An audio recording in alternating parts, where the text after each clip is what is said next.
Hello po, good morning. Ah, Gagawa po ako ng frame po ng double deck po. Dalawang double deck po siya. Bali, ang kapal po ng bakal ay ang sukat ay 1 inches by 2 inches, 1 by 2. Ang kapal po 1.5. Tubular po. Yan po siya.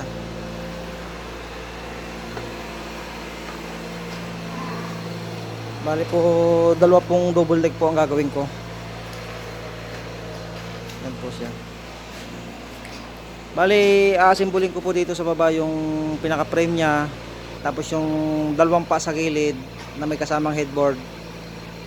Doon aasimbulin ko po nakahiwalay, tapos doon ko po sa taas ididikit kasi mahirap po ang area na mapagpasok.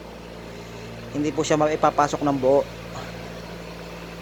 Kaya maliit po kasi yung espasyo, hindi po makakadaan ng buo. Madami pong dadaanan, kaya ang mangyayari po ay doon ko po siya bubuuin sa taas, sa loob po ng kwarto. Simbolin ko na po yung frame nya, tapos yung dalawang paa sa gilid na may kasamang headboard,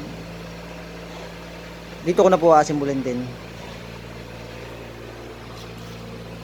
Tapos yung dito po yung mga ano nya, mga guide nya, para hindi malaglag ang tao. Kakabit ko na po dyan. Ayan po boss. Mga boss, update lang po ako pag natapos ko na po ito. Salamat po.